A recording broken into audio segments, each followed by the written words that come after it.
A new study has found that immunity acquired from a COVID infection is on par with the protection provided through 2 doses of an mRNA vaccine. Infection-acquired immunity cut the risk of hospitalization and death from a COVID reinfection by 88% for at least 10 months, the Lancet study found.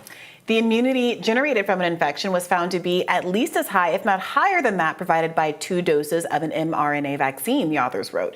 Senior study author Christopher Murray said, "This is really good news in the sense that protection against severe disease and death after infection is really quite sustained at 10 months. NBC News writes.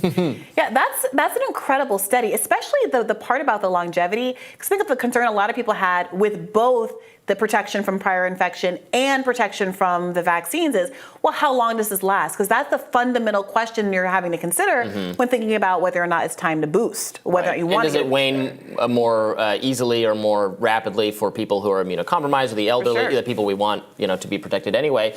Yeah, I saw a lot of people talking about this online with a certain amount of well-deserved smug satisfaction because people have been saying for a long time that it seemed likely there would be some good level of protection after an infection, and the Faucis of the world they've admitted it by now, but they really did slow walk that one. Yeah. It took a long time to say that there was so much downplaying of it, so much dismissing of it.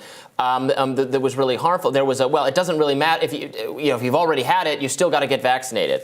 Which now we know that should be considered. If you've had it, that should be considered like 1 or maybe even 2 shots or something. And the implications, of course, as we've discussed, for the people who lost their jobs because there were vaccine mandates. Absolutely. The athletes that weren't able to travel to the country because there's vaccine mandates.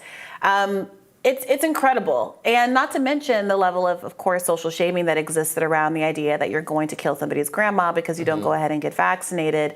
I think that a lot of people really did believe that in good faith. Take that for what you will, because there was such a lack of clarity in the media sphere. I just had a conversation with someone on my podcast actually earlier this month who seemed to just not really know what the new science had said. And because I think so many of the voices that were leading on this were not necessarily voices that were trusted among liberals or even among certain parts of the left, they were acting in ignorance and frankly behaving in a way that was judgmental, that was ultimately damaging to our understanding of the science and our ability to communicate it across different political camps. And it would have affected the messaging because particularly with the subsequent variants, COVID becoming extremely infectious, it becoming harder and harder to avoid it entirely, even if you're taking extreme precautions.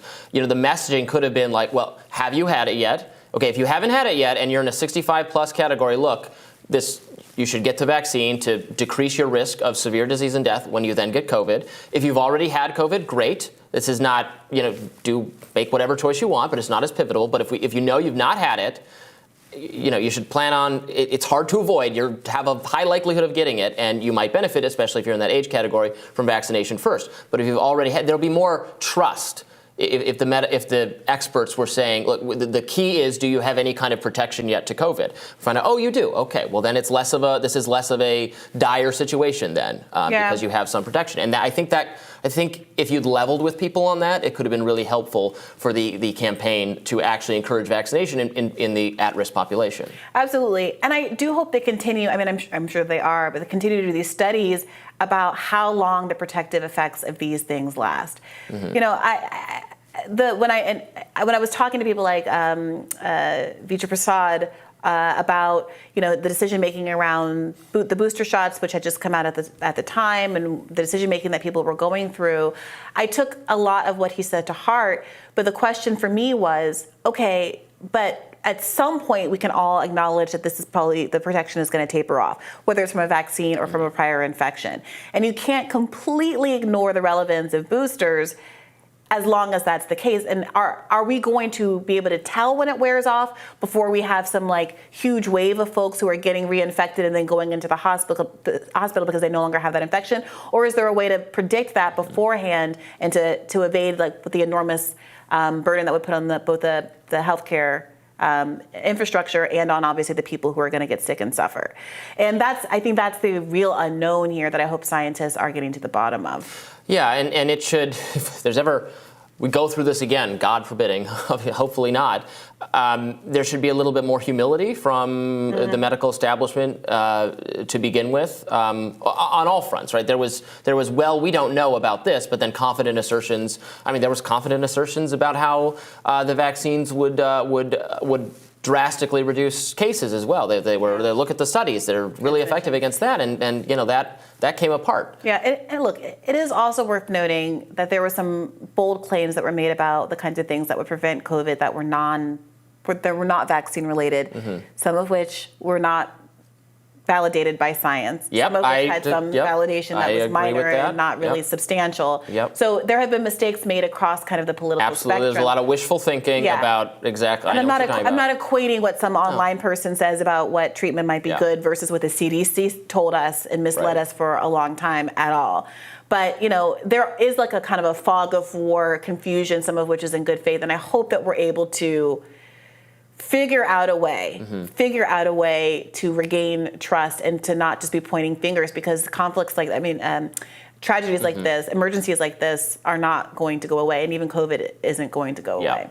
People who credibly ran with all of that stuff could have used the application of an extra dose of skepticism, the skepticism they applied to the mainstream, the vaccines, et cetera. They could use a dose of skepticism in that direction. And people who put utter blind faith in what the medical establishment recommended, but confidently asserted that all the other stuff was that's obvious fraud, should apply some skepticism the other way. We'd all benefit from a little bit of a. Are you intentionally framing it as a dose because you're in this pharmaceutical mindset? Yes, a double injection of some skepticism. Yes, just like how I said that Buttigieg's career has been derailed. We were talking about very nice. We're using literary references. Love the wordplay, Robbie, today.